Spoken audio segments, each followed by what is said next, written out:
باسمه سبحانه وسعدانه والصلاة والسلام على ذي المجد والمكانة أما بعد হাসানা ফাউন্ডেশনের সিরাত অলিম্পিয়াডের আজকের এই পুরস্কার বিতরণী অনুষ্ঠানে হাসানা ফাউন্ডেশনের সম্মানিত সভাপতি বা প্রধান আমাদের সকলের প্রাণপ্রিয় মানুষ ডক্টর মিজানুর রহমান আজহারি হাফিজুল্লাহ সহ দেশের বরেণ্য ইসলামী চিন্তাবিদগণ, এই যে সিরাত প্রতিযোগিতা হয়েছে, ফাইনাল রাউন্ডে বিচারক হিসাবে প্রায় 4 ঘন্টার মতো আমি ছিলাম। তো আমার সবচেয়ে ভালো লাগার যে জায়গাটা ছিল, যেখানে আমি যে 4 ঘন্টার মতো ছিলাম, আমি ছিলাম, সিফাত হাসান ভাই ছিলেন, আমাদের মনিরুল ইসলাম মজুমদার মামা ছিলেন। তো মাদ্রাসার ছাত্র আমি যেমন পেয়েছি, কিছু স্কুলের শিক্ষার্থী এবং আমাদের স্কুল পড়ুয়া কিছু বোনদেরকে পেয়েছিলাম।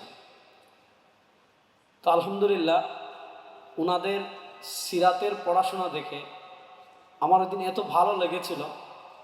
তো ফাউন্ডেশন থেকে আমাদেরকে একটা দেওয়া হয়েছিল যে আপনারা এই ধাঁচে প্রশ্ন করবেন। তো স্কুলের এক ভাই এবং এক বোনকে পেলাম আমি। তো ওনাদের পড়াশোনা দেখে এবং সিরাতের ব্যাপারে জানাশোনা দেখে আমি বললাম যে আপনাদেরকে এখন আর প্রতিযোগিতা না, দেখি আপনারা কতটুকু পড়েছেন। আমি আমার জানা থেকে, আমার পড়া থেকে আপনাদেরকে বেশ কিছু প্রশ্ন করবো। এটা নেই, মানে প্রতিযোগিতা হিসাবে আসবে না। তো দেখা যাচ্ছে 10 মিনিটে ওনার প্রতিযোগিতা শেষ হয়ে যায়। সেখানে আমরা আরও 10 মিনিট নিয়েছি। তো আমি বেশ কঠিন অনেকগুলো প্রশ্ন করেছি, যেগুলো একান্ত যারা সিরাত নিয়ে খুব ভালোভাবে পড়াশোনা করে এবং সিরাতের কিতাবগুলো নিয়ে যার মোটামুটি জানাশোনা আছে, তারা উত্তর দিতে পারবে। এবং নির্দিষ্ট করে বলেছি, বলেন তো, যেমন আমি একটা প্রশ্ন করেছি একজনকে যে আপনি সিরাত ইবনে হিশাম পড়েছেন? তো আমরা যারা আসমাউর রিজাল পড়ি, তো আমরা মৃত্যু সনটা খুব মুখস্থ করি। বলেন তো ইমাম ইবনে হিশাম কত সালে মারা গিয়েছেন? সিরাত ইবনে ইসহাক পড়েছেন? বলেন তো ইবনে ইসহাক কত সালে মারা গিয়েছেন? একজনকে প্রশ্ন করলাম যে বলেন তো তাবুক মদিনা থেকে কত কিলোমিটার দূরে এখনকার হিসাবে? তো দেখা যাচ্ছে আলহামদুলিল্লাহ, যারা স্কুলে পড়ে আমার ভাইয়েরা বোনেরা, ওনারা এই সকল প্রশ্নেরও অনেকটা উত্তর দিতে পেরেছে। তো আমি মনে করি আমাদের বর্তমান পুরো পৃথিবীতে মুসলমানদের বিপর্যয়ের যে মৌলিক যে কয়েকটা জায়গা আছে, তার ভিতর 1 নম্বর, যেটা সৈয়দ আবুল হাসান নদভী রাহিমাহুল্লাহ বারবার বলেছেন, যে আমরা রাসূলুল্লাহ সাল্লাল্লাহু আলাইহি ওয়াসাল্লামের সিরাত থেকে দূরে সরে এসেছি। আমি দুজন ইমামের দুটো বক্তব্য বলে শেষ করব। মুসলিম বিশ্বের কিংবদন্তি বিপ্লবী ইমাম ছিলেন ইমাম আহমদ ইবনে হাম্বল রাহিমাহুল্লাহ। 241 হিজরিতে যিনি ইন্তেকাল করেছেন। ইমাম আহমদ ইবনে হাম্বল রাহিমাহুল্লাহর একটা জীবনী লিখেছিলেন ইমাম ইবনুল জাওজি রাহিমাহুল্লাহ, মানাকিবুল ইমাম আহমদ। সে কিতাবে ইমাম আহমদ ইবনে হাম্বল রাহিমাহুল্লাহর একটা বিখ্যাত বক্তব্য আছে। তিনি বলেছেন, কুনতু ইযা যাqa সাদরি ফানাযারতু ইলা সিরাতিন নবী সাল্লাল্লাহু আলাইহি ওয়াসাল্লাম ফাফাররাজাল্লাহু আন্নী।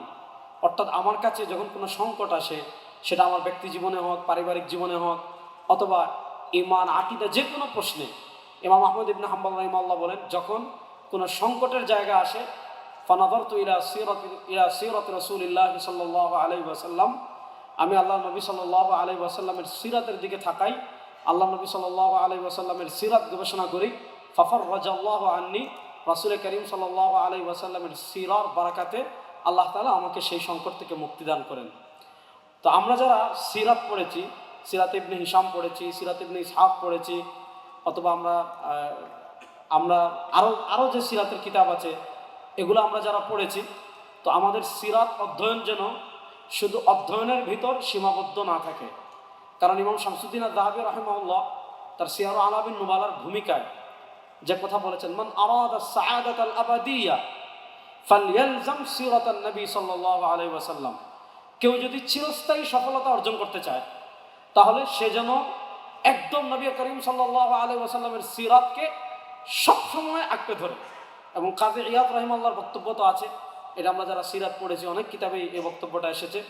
বিশেষ করে সিরাতের বিশুদ্ধ যে কয়েকটা সিরাত আছে, কারণ সিরাত এটা এমন একটা শাস্ত্র যেখানে মুনকারাত আছে প্রচুর, যেখানে মওযুআত আছে প্রচুর। তো বর্তমান পৃথিবীর মুহাক্কিকদের মতে বিশুদ্ধ যে কয়েকটা সিরাত আছে, যেখানে তুলনামূলক গ্রহণযোগ্য বর্ণনা বেশি, তার ভিতর অন্যতম হলো ডক্টর আবু শাহবা রাহিমাহুল্লাহ সিরাতুন নবওয়িয়া। এটা খুবই চমৎকার সিরাত। এটা আমার জানা মতে এখনও বাংলা অনুবাদ হয়নি, এটা অনুবাদ হওয়া দরকার। আল্লাহ তাআলা হয়তো আমাদের কোনো দিনী ভাইকে দাঁড় করাবেন যিনি এটা অনুবাদ করবেন ইনশাআল্লাহ। তো ইমাম ফুজাইল ইবনে ইয়াদ রাহিমাহুল্লাহর বিখ্যাত বক্তব্য সিরাতের অনেক কিতাবে আসছে, এবং জাদুল মাআদ ইবনে কাইয়িম জাওজিয়া রাহিমাহুল্লাহ এনেছেন যে ইমাম ফুজাইল ইবনে ইয়াদ রাহিমাহুল্লাহ বলেছেন যে সিরাত অধ্যয়ন করা এটা হলো বারাকার শুরু। এজন্য আমরা আমাদের ডক্টর মিজানুর রহমান আজহারী হাফিজাহুল্লাহ, আমি যতটুকু ওনার সাথে কথা বলে বুঝেছি যে এই সিরাত আয়োজন এটা আপনার ওরিয়েন্টালিস্টদের মতো, আমরা যাদেরকে মুস্তাশরিকিন বলি, মুস্তাশরিকিনদের মতো শুধু সিরাত অধ্যয়ন করে নিজেকে সমৃদ্ধ করার উদ্দেশ্য না।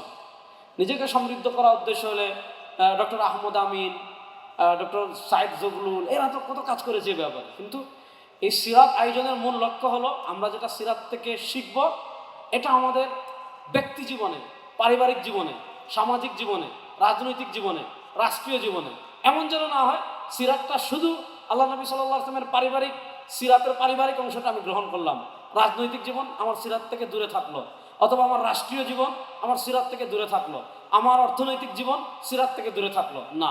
লাকাদ কানা লাকুম ফি রাসূলিল্লাহি উসওয়াতুন হাসানা, আমার ব্যক্তিগত জীবন, পারিবারিক জীবন, সামাজিক জীবন, রাজনৈতিক জীবন, আমার টোটাল জীবনে আমরা সব জায়গায় রাসূল করিম সাল্লাল্লাহু আলাইহি ওয়াসাল্লামের সিরাত জেনে সে অনুযায়ী আমল করার চেষ্টা করব। আল্লাহ তাআলা আমাদের সবাইকে তৌফিক দান করুন। আসসালামু আলাইকুম ওয়া রাহমাতুল্লাহি ওয়া বারাকাতুহু।